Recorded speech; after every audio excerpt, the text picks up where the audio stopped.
The Battle of Bandera Pass in 1841 marked the turning point of the Texas Indian Wars. Though they would continue another 34 years, the tide began to turn at Bandera Pass. Some sources show 1843 as the year of this event. Background. Location: Bandera Pass is a plain gap in the chain of mountains about 10 miles northwest of the town of Bandera, Texas. This mountain pass was named for General Bandera, a Spanish commander who in 1733 defeated in that pass a large body of Apaches. The Apaches had been making these hills the rendezvous for attacks on Spanish missionaries in the vicinity of San Antonio. Military background: from 1821 to 1841, at the time of the Texas Revolution, there were 30,000 Anglo and Hispanic settlers in Texas, and approximately 15,000 Plains Indians. The settlers were armed with single-shot weapons, which the Comanche, in particular, had learned very well to counter. Certainly the Spanish, then the Mexicans, and later the Texans had learned that single-shot weapons were not enough to defeat the deadly Comanche light horse, whose mastery of cavalry tactics and mounted bowmanship were renowned. The Comanches' constant movement caused many of their opponents' older single-shot weapons to miss the target in the chaos of battle. The Comanche could then easily kill their enemies before they had a chance to reload. And though it was understated, the Comanche learned to use single-shot firearms quite well, though they found bows superior in terms of fire rate. The Comanche put an end to Spanish expansion in North America. Besides the Mapuche and Chichimeca, the Comanche did what no other indigenous peoples had managed, defending the homeland, even expanding it, in the face of the best military forces the Spanish could bring against them.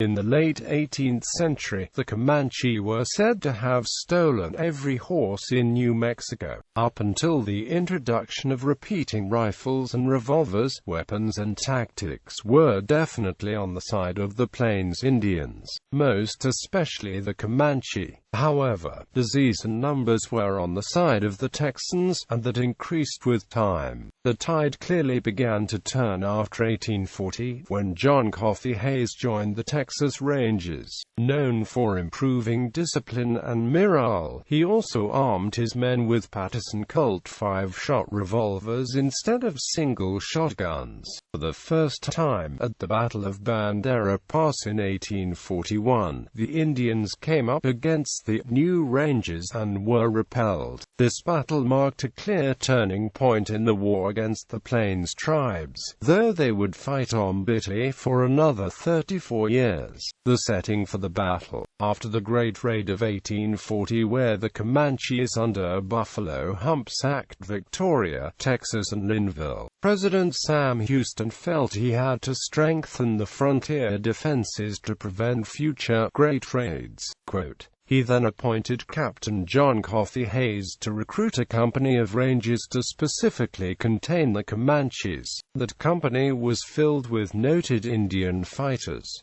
Among the company were men such as Bigfoot Wallace, Ben Highsmith, Creed Taylor, Sam Walker, Robert Addison Gillespie, P. H. Bell, Kit Ackland, Sam Lucky, James Dunn, Tom Galbert, George Neal, and Frank Chevalier, and others well known in Texas frontier history. That company confronted the Comanche in Bandera Pass in 1841. It was generally accepted on both sides that the Comanches were superior cavalrymen at the time. The choice of weapons available to them to use while mounted, namely their short bows and wooden lances, were best employed upon the Great Plains. The preferred terrain was the rolling, wide-open hills of the prairie. Comanches did utilize ambushes, but invariably the ambush involved attacking from horseback from behind a thicket of trees or somewhere that allowed men and horses to remain concealed. Acquiring this particular set of circumstances was clearly impossible all the time. Texan vistas are often quite long and do not offer a surfeit of places to hide. The last place that Comanches would set an ambush would be at the end of a pass, which affords the Comanche's victim a clear line of withdrawal. Logically, the Comanche would favor a wide open portion of the Great Plains Llano Estacado, which would mean that the Comanches could attack from any direction. The Battle of Bandera Pass.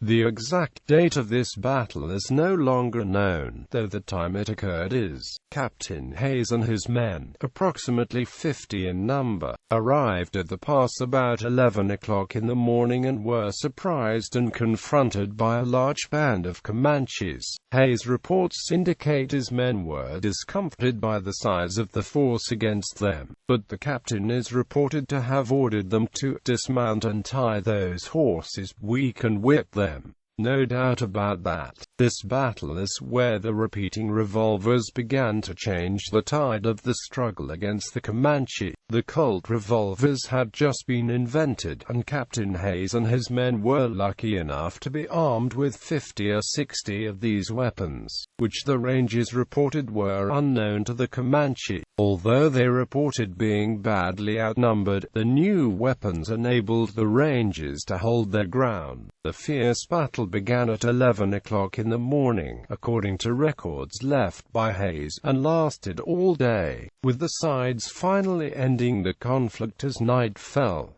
After the battle, finally, the Comanche retreated, and the Rangers followed. Both sides buried their dead, with the Rangers losing 5 men and many wounded. But the fact that 50 Rangers had held their ground against hundreds of the Comanche marked a change in the way the frontier wars would be fought, and marked the turning of the tide in the war between Texas and the Comanches.